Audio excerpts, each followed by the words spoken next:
बात है सन 1923 की। हिमाचल के कांगड़ा डिस्ट्रिक्ट के दाद नामक गांव में एक बहुत ही बहादुर भारत माँ के बच्चे ने जन्म लिया। नाम रखा गया सोमनाथ।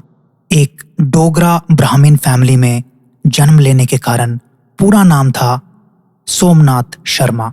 इनके पिताजी उस समय जो ब्रिटिश इंडियन आर्मी थी उसके अंदर कार्यरत थे, तो घर का जो माहौल था वो पूरा का पूरा आर्मी डिसिप्लिन और आर्मी की ही ब्रेवरी की घटनाओं से भरा हुआ था। जो सोमनाथ जी थे, इनके जो ग्रैंडफादर थे, ये बचपन से ही सोमनाथ जी को भगवत गीता, कृष्ण और अर्जुन के बारे में जो गाथाएं थी उनका व्याख्यान करते रहते थे। इसी कारण से सोमनाथ जी का जो इंटरेस्ट था वो अपने कर्तव्यों को पालन करने के लिए और मरते दम तक अपनी किसी भी गलत चीज के खिलाफ आवाज उठाने के लिए ये हमेशा तत्पर रहते थे। बचपन से ही आर्मी का माहौल और दादाजी की जो टीचिंग्स थी भगवत गीता से रिलेटेड, इन दोनों को मिक्स होने के कारण जो इनका मेंटल डेवलपमेंट था वो बहुत ज़्यादा आर्मी के प्रति, अपने कर्तव्यों के प्रति पालन करना, इसके प्रति बहुत ही ज़्यादा रुझान हो गया था। अब सोमनाथ बड़े हो रहे थे। अपनी जो स्कूलिंग थी वो नैनीताल के शेरवुड कॉलेज से करने के बाद रॉयल मिलिट्री कॉलेज देहरादून में इन्होंने अपनी ग्रेजुएशन के लिए एडमिशन ले लिया। 1942 में अपनी ग्रेजुएशन रॉयल मिलिट्री कॉलेज से कंप्लीट करते ही इनको कमीशन मिल गया ब्रिटिश इंडियन आर्मी में 9th बटालियन जो हैदराबाद की थी। बाद में चलकर जो ये 9th बटालियन थी ब्रिटिश इंडियन आर्मी की, ये इंडियन आर्मी की 4th कुमाऊं रेजिमेंट बन गई। अब कमीशन लेते ही वर्ल्ड वॉर 2 के बादल पूरी दुनिया पर मंडराने लगे। वर्ल्ड वॉर 2 पूरे जोरों शोरों पर छिड़ गया। मेजर सोमनाथ शर्मा को बर्मा भेजा गया ब्रिटिश इंडियन आर्मी की तरफ से लड़ने के लिए जापानियों के साथ। लगभग 4 साल सोमनाथ जी ने जापानियों के खिलाफ बहुत ही गंभीर लड़ाई लड़ी और अपनी बहादुरी का प्रमाण दिया।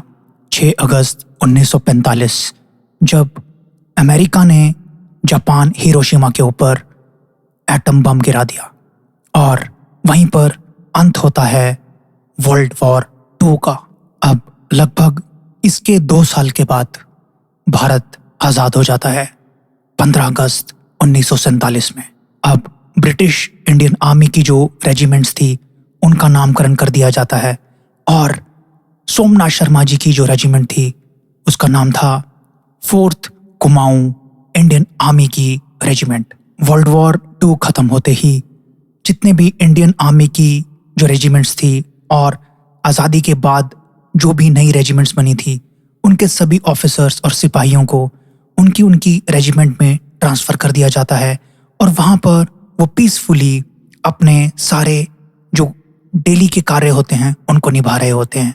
इसी दौरान मेजर सोमनाथ शर्मा, जो एक रोज़ की बात है, एक हॉकी मैच के दौरान स्लिप हो जाते हैं और उनके हाथ पर फ्रैक्चर आ जाता है, जिसके कारण उनको कुछ दिन हॉस्पिटलाइज रहना पड़ता है और प्लास्टर के साथ कुछ इंजरीज भी सस्टेन होती हैं।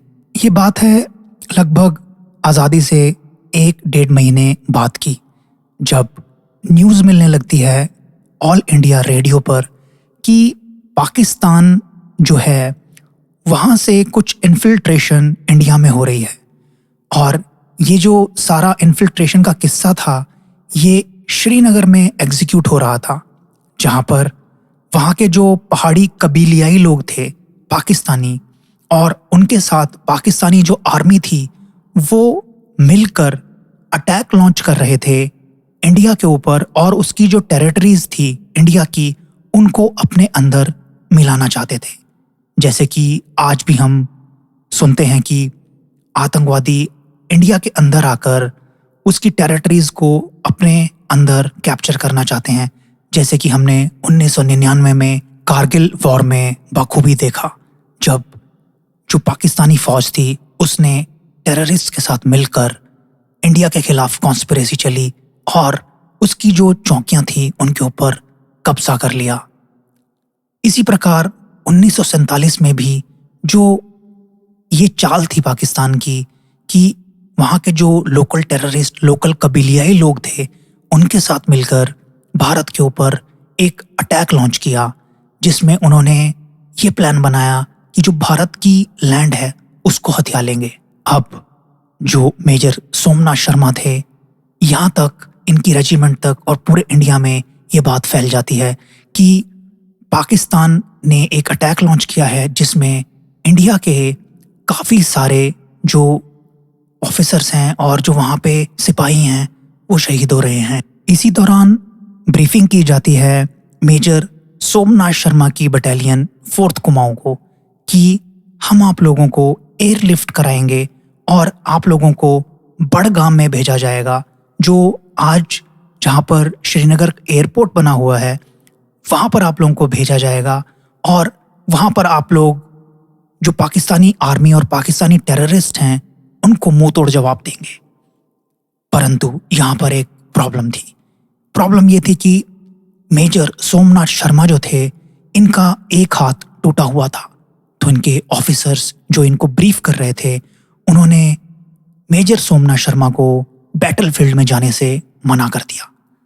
अब मेजर सोमनाथ शर्मा जो कि अपने अंदर एक बहुत ही बड़ा भयंकर जज्बा लिए हुए थे, जिनको अपनी धरती माँ का कर्ज उतारने के लिए मर मिट जाने से डर नहीं लगता था, उन्होंने अपने ऑफिसर्स को कॉन्ट्राडिक्ट किया। उन्होंने बोला कि सर, मैं इंडियन मिलिट्री एकेडमी से पास आउट हूँ और मुझे पता है कि अपने देश के लिए मरने मिटने के लिए क्या जज्बा चाहिए होता है और वो मेरे अंदर मौजूद है। पिछले 4 साल से मैं इंडियन आर्मी, जो ब्रिटिश आर्मी थी, उसके लिए जापानियों से लड़ रहा था, पर आज देश के आज़ाद होने के बाद जब हमारे खुद के देश के ऊपर ये मुसीबत आई है, तो मैं इस टूटे हुए हाथ का सहारा लेकर पीछे नहीं हटूंगा। मैं आगे बढ़ूंगा, इसी प्लास्टर कास्ट के साथ आगे बढ़ूंगा और दुश्मन को मुंह तोड़ जवाब दूंगा। ये बात सुनने के बाद वहां पे जो ब्रीफिंग कर रहे थे ऑफिसर, उनके अंदर एक ऐसा जज्बा आया कि उन्होंने कहा कि ठीक है, हम अपनी रिस्पॉन्सिबिलिटी पे तुम्हें आगे जाने का ऑर्डर देते हैं। और मेजर सोमनाथ शर्मा, जिनका एक हाथ टूटा हुआ था, वो उसी टूटे हुए हाथ के साथ बढ़ जाते हैं श्रीनगर बड़गाम की तरफ। बड़गाम में जाने से पहले वो अपनी बहन को बुलाते हैं। अपनी बहन को वो ये कहते हैं कि देखो बहन, मैं इतनी बड़ी बात कि मैं श्रीनगर लड़ाई पर जा रहा हूँ, जहाँ से डेली ऑल इंडिया रेडियो पर ऑफिसर्स के मरने की खबरें आती रहती थी। उनके खुद के बिल्कुल क्लोज ऑफिसर्स, उनके जो पिताजी के भी दोस्त थे, उन लोगों के शहीद होने की खबरें आती रहती थी। तो इस खबरों के पूरे माहौल में और लड़ाई के माहौल में इन्होंने अपनी बहन को कहा कि देखो बहना, मैं ये बात कि मैं श्रीनगर लड़ाई पर जा रहा हूँ, मैं माता जी को नहीं बता पाऊँगा, क्योंकि वो मुझे जाने नहीं देंगी और उनका दिल टूट जाएगा और मैं अपने आप को रोक नहीं पाऊँगा। मुझे तो लड़ाई में जाना ही है, तो कृपया तुम मेरा ये काम कर दो। उनकी बहन उनको उनकी माँ के पास लेकर जाती है। माँ सिलाइयाँ बुन रही होती है अपने बच्चों के लिए, और जैसे ही सोमनाथ शर्मा जी को देखती हैं, वो एकदम खुश हो जाती हैं कि मेरा बेटा घर आया है। पर उनकी खुशी थोड़ी पल के लिए ही ख़त्म हो जाती है जब मेजर सोमनाथ शर्मा ये कहते हैं कि माता, मैं लड़ाई पर श्रीनगर जा रहा हूँ। वो अपना जज्बा दिखाते हैं अपनी माँ को। माँ के दिल में भी जज्बा आता है। माँ उनको पिलाने के लिए पानी मंगाती है और जो गिलास होता है वो टूट जाता है, उनके हाथ से गिर जाता है, और यही चीज़ देखकर उसकी माँ को लगता है कि ये एक अपशगुन हो गया है। पर मेजर सोमनाथ शर्मा, जो अपने अंदर एक जज्बा लिए हुए थे, अपने अंदर अपनी धरती माँ के लिए मर मिट जाने के लिए एक आग लिए हुए थे, वो अपनी माँ को कहते हैं कि माँ, ये गिलास टूटना, कांच टूटना, ये सब अंधविश्वास बातें हैं। मुझे आगे बढ़ना है और जो धरती माँ पर मेरा कर्ज है, मुझे इसे अदा करना है और इससे मुझे कोई भी नहीं, मेरी सगी माँ भी नहीं रोक सकती। उनका इतना बुलंद जज्बा देखकर उनकी माँ उनके सर पर आशीर्वाद देती है और कहती है कि जाओ बेटा और विजय होकर वापस आना। सोमनाथ शर्मा जी अपनी बटालियन के साथ निकल पड़ते हैं एयरलिफ्ट होने के लिए, जो कि उनको छोड़ेगा बड़गाम श्रीनगर में।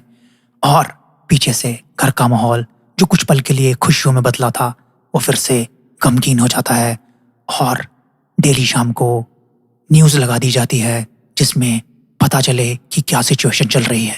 तो सोमनाथ शर्मा जी और उनकी जो बटालियन थी 4th कुमाऊं रेजिमेंट, ये पहुंच जाती है श्रीनगर।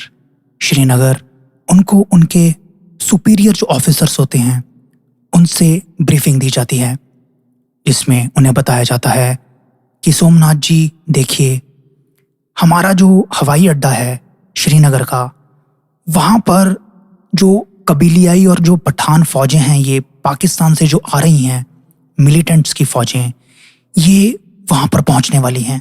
और एक बार अगर हमारा हवाई अड्डा उनके कब्जे में आ गया तो समझ ले कि सारा का सारा कश्मीर उन्होंने ले लिया। वो उनको ब्रीफ करते हैं कि इनकी कबीलियाई और जो ट्राइबल फौजें थी पाकिस्तान की, ये गुलमर्ग और बारामूला तक पहुंच चुकी थी और उनको भनक भी नहीं लगने दी। वो बहुत महीनों से इस तरीके के जो चूहे बिल्ली के अटैक होते हैं इनकी तैयारी कर रहे थे। ये लोग वहां तक पहुंच चुके थे और अब सोमनाथ शर्मा जी को ये ब्रीफ किया जाता है कि मेजर सोमनाथ शर्मा जी, कश्मीर की पूरी किस्मत आज शाम तक आपके हाथ में है। और अगर हमारा हवाई अड्डा चला गया, जहां पर अभी और हवाई जहाज आने मुमकिन नहीं थे टेक्निकल प्रॉब्लम्स की वजह से, हमें जो लैंड की लड़ाई है, मतलब जो आर्मी की लड़ाई है, इसी से ही उन इन्फिल्ट्रेटर्स को भगाना था। और इसके लिए सोमनाथ शर्मा जी को उनके सुपीरियर्स ने अपॉइंट किया कि मेजर सोमनाथ शर्मा, तुम्हें श्रीनगर को और पूरे कश्मीर को आज शाम तक इन उग्रवादियों से, पाकिस्तानी फौजों से बचाना होगा। उन्होंने उनको ब्रीफ किया कि जो इनका हवाई अड्डा है इसके पास ही एक गांव है जिसका नाम है बड़गाम।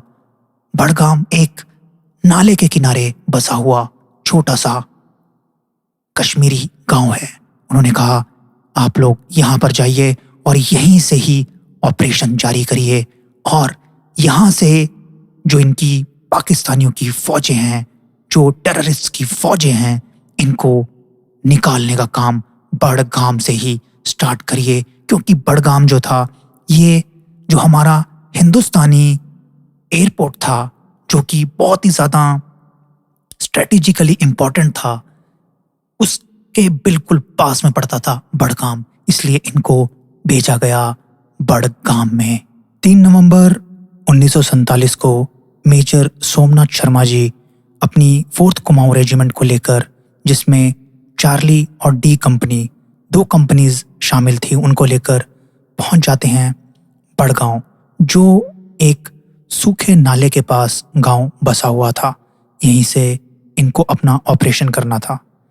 तो जैसे ही ये लोग लगभग सुबह के 11 साढ़े 11 बजे के करीब बड़गांव पहुंचते हैं तो मेजर साहब देखते हैं कि वहाँ पर जो टेररिस्ट फौजें हैं वो अभी पहुँची नहीं हैं अटैक के लिए। इसलिए वो वहाँ का जायज़ा लेते हैं। सारी सिचुएशन को देखने के बाद वो ये डिसाइड करते हैं कि जो चार्ली कंपनी है, चार्ली कंपनी को एक पास के ही गांव जिसका नाम मागम था, इसे मागम भेज दिया जाए और जो डेल्टा कंपनी है वो यहीं पर थोड़ी देर आराम करेगी। अब आराम करने के बाद मेजर सोमनाथ शर्मा जी ऑर्डर देते हैं डी कंपनी को कि वहाँ पर बंकर ज़मीन में खोदे जाएं और उसके ऊपर आर्मी का जो जाल होता है, जो कैमोफ्लेज के लिए यूज़ होता है, उसे बिछा दिया जाए। क्योंकि कबीलियाइयों का हमला कभी भी संभव था, कभी भी पॉसिबल था। पाकिस्तानी फ़ौजें बड़गाम के इस एरिया की तरफ बढ़ती जा रही थी और रेगुलरली वो चाहते थे कि जो यहाँ पर एयरपोर्ट है वहाँ पर कब्जा कर लिया जाए। अब जब मेजर सोमनाथ शर्मा जी वहाँ पर अपनी पूरी कंपनी के साथ मौजूद थे, जो डी कंपनी थी, वहाँ पर गांव के पास जो बड़गाम गांव था उसके पास काफ़ी सारे लोग जमा हो रखे थे और ऐसा प्रतीत होता था मान लो कि वो वहीं के लोकल गांव वाले हों। तो तभी वहाँ से जब एक गांव वाला जा रहा था तो सोमनाथ जी उससे पूछते हैं कि यहाँ पर माहौल कैसा है और तुम्हें कोई डर तो नहीं महसूस होता। तो गांव वाला जवाब देता है कि सर, यहाँ पर जो कबीलियाई लोग हैं, ट्राइबल लोग हैं जो पाकिस्तान से हमले के लिए आ रहे हैं, ये लोग बहुत तंग करते हैं, लूटपाट करते हैं और औरतों बच्चों को मारते हैं। तो सोमनाथ जी ने उसके कंधे पर हाथ रखा और उसे बोला कि अब हम आ गए हैं, इंडियन आर्मी यहाँ पर आ गई है और अब तुम्हें घबराने की कोई ज़रूरत नहीं है। मरते दम तक हम अपनी धरती माँ की और तुम लोगों की हिफाजत करेंगे। ये बात बोलते ही वो गांव वाला अपने गांव के रास्ते चला जाता है। पर यहाँ पर फौज को ये नहीं पता होता कि जो वहाँ पर लोग इकट्ठा हो रखे हैं वो गांव वाले नहीं बल्कि कबीलियाई लोग ही हैं, टेररिस्ट लोग हैं जो अपने कपड़ों के अंदर हथियारों को छुपाए हैं। अब अचानक से जब ये लोग बंकर खोदकर वहाँ पर तैयारी कर रहे थे तभी गांव की तरफ से हैंड ग्रेनेड और फायरिंग की आवाज़ स्टार्ट हो जाती है। तभी सोमनाथ जी अपने सुपीरियर को फ़ोन करते हैं और वो बोलते हैं कि गांव की तरफ से फायरिंग स्टार्ट हो गई है। सुपीरियर उनको कहते हैं कि तुम भी फायरिंग का जवाब फायरिंग से दो। पर जो सोमनाथ शर्मा जी थे उनको ये भी पता था कि गांव में हिंदुस्तानी औरतें, बच्चे, बूढ़े, जवान, ये सब लोग हैं। अगर ये अंधाधुंध फायरिंग करेंगे तो उनकी जान माल का बहुत ज़्यादा खतरा है। तो इनके ऊपर दारोमदार सौंप दिया जाता है कि आप कमांड में हैं तो आप ये ऑन फील्ड डिसीजन लीजिए कि आपको क्या करना है। तभी सोमनाथ शर्मा जी फायरिंग हॉल्ट करने का आदेश देते हैं कि अभी गांव की तरफ फायरिंग ना की जाए। इसी दौरान गांव की तरफ से भी फायरिंग आनी बंद हो जाती है और तभी उनका एक फौजी सोमनाथ जी को बताता है कि दुश्मन आ रहा है।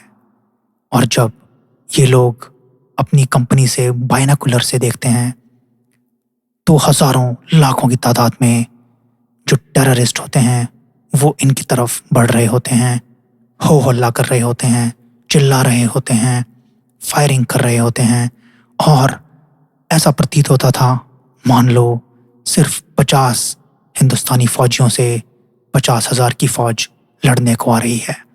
अब सोमनाथ जी को ये पता चल गया था कि वो आउट नंबर्ड हो गए हैं।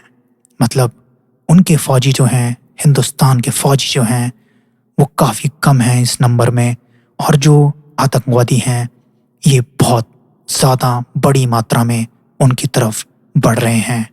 थोड़ी देर के बाद ये बात भी क्लियर हो जाती है कि जो ये अटैक लॉन्च हुआ है पाकिस्तान की तरफ से, ये एक ही तरफ से नहीं है बल्कि बड़गाम में 3 तरफ से अटैक लॉन्च हुआ था। और ऐसा प्रतीत होता था जहाँ पर अभी थोड़ी देर पहले बिल्कुल शांति थी और जहाँ पर जो चार्ली कंपनी थी उसे दूसरे गांव भेज दिया गया था, तो अब ऐसा प्रतीत होता था मान लो पूरा का पूरा जो अटैक है वो बड़गाम में ही लॉन्च हो गया है। मतलब जो ऐसा लग रहा था कि यहाँ पर अभी अटैक इतनी भारी मात्रा में नहीं होगा, पर मेजर सोमनाथ शर्मा जी के सामने एक बहुत ही भयंकर टास्क था। 3 तरफ से हजारों लाखों की तादाद में कबीलियाई, पठान, पाकिस्तानी टेररिस्ट, पाकिस्तानी फौजें तीनों मिक्स होकर अटैक लॉन्च कर रहे थे। अब सिचुएशन बहुत ही गंभीर हो चुकी थी। सोमनाथ जी ने अपने जवानों को ब्रीफ किया कि डटे रहें और दुश्मन का मुकाबला हर हालत में जारी रहे। वो एक बंकर से दूसरे बंकर, दूसरे बंकर से तीसरे बंकर, तीसरे से चौथे, चौथे से 5वें भागते हुए जाते रहते थे, अपने सुपीरियर्स के साथ कांटेक्ट में रहते थे और अपने जवानों का हौसला अफजाई करते रहते थे। ग्रेनेड लॉन्चर्स और मशीन गन्स की आवाज़ें चारों तरफ से आ रही थी। कबीलियों के जो नारे थे, पाकिस्तानी फौजों के जो नारे थे, वो तीनों तरफ से कानों के अंदर गूंज रहे थे।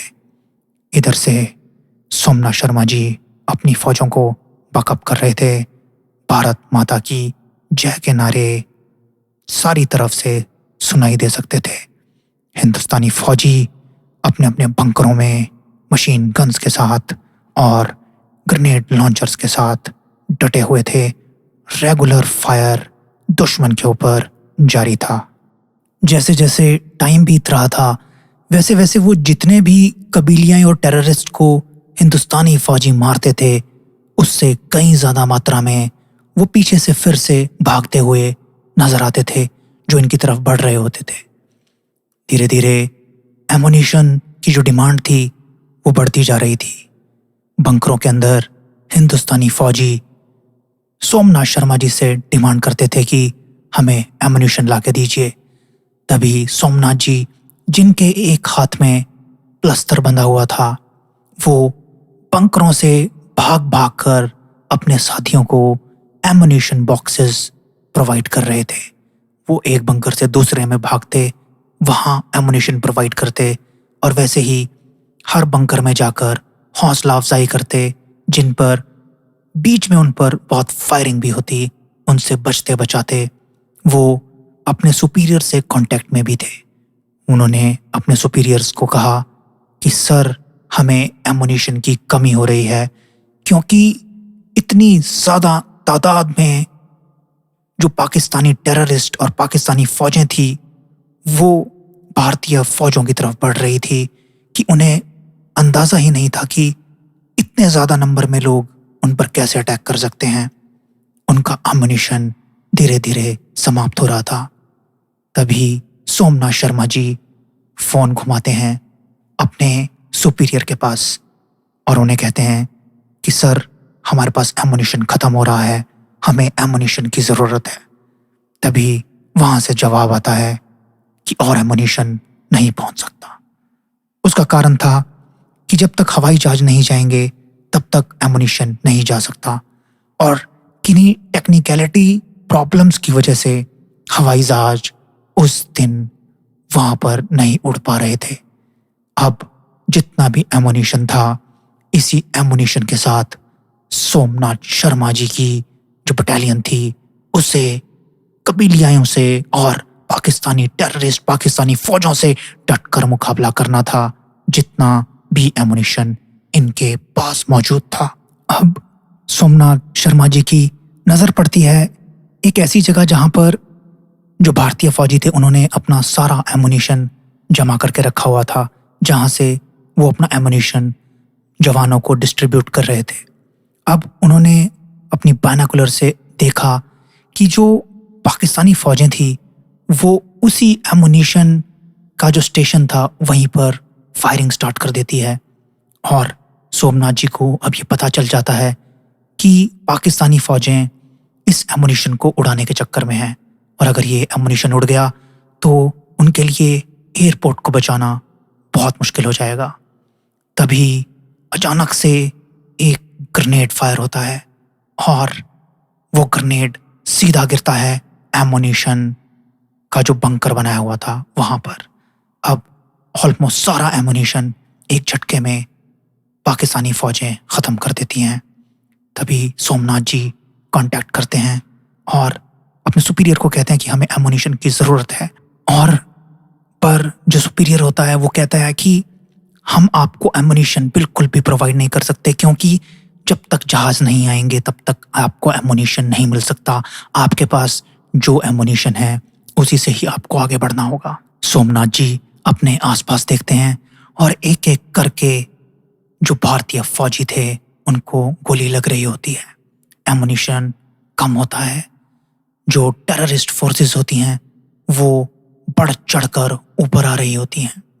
सोमनाथ शर्मा जी अकेले ही मशीन गन उठा लेते हैं और डट जाते हैं एक बंकर पर, लगातार फायर करते रहते हैं, लगातार अकेले 2, 3, 4, 5, 6, 7 घंटे अकेले लड़ते रहते हैं। पूरे शरीर पर घाव हो जाते हैं और इधर से ग्रेनेड फटता है, उधर से मशीन गन फायर होती है। उनके साथी एक एक करके वीरगति को प्राप्त हो रहे होते हैं, पर सोमनाथ शर्मा जी के पास सिर्फ जज्बा होता है कि किसी तरीके से 1 घंटा और मैं इनको रोक लूं तो हिंदुस्तानी जो एयरफोर्स के जहाज हैं वो आ जाएंगे, उसमें और फोर्सेस होंगी और एमुनिशन होगा।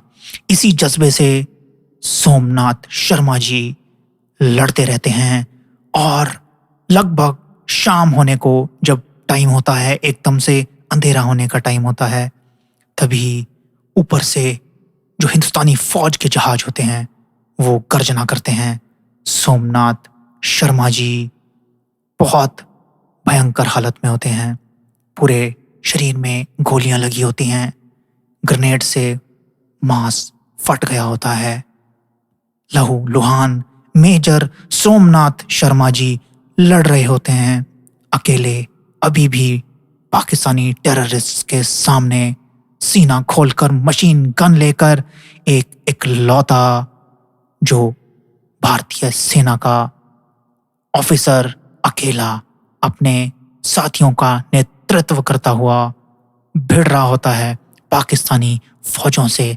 तभी ऊपर से जब गर्जना आती है, सोमनाथ जी देखते हैं कि हिंदुस्तानी फौज आ गई है।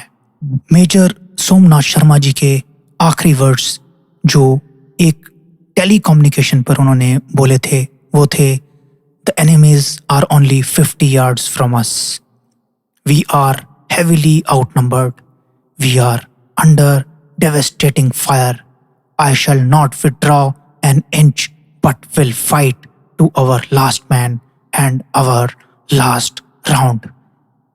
ये जो शब्द थे सोमनाथ शर्मा जी के, ये रिकॉर्ड हुए थे टेलीकम्युनिकेशन पर।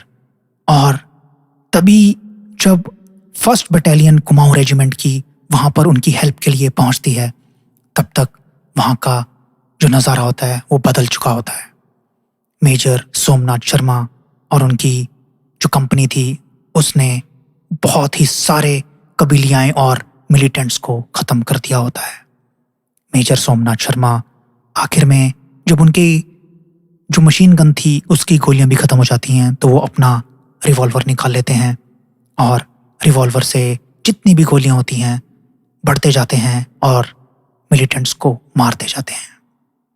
आखिर में जब उनको रिलीफ के लिए वहाँ पर उनकी कंपनी पहुँचती है तो देखती है कि बहुत सारे मिलिटेंट्स को मार दिया गया है और उनका जो इम्पैक्ट था वो बहुत कम हो गया है।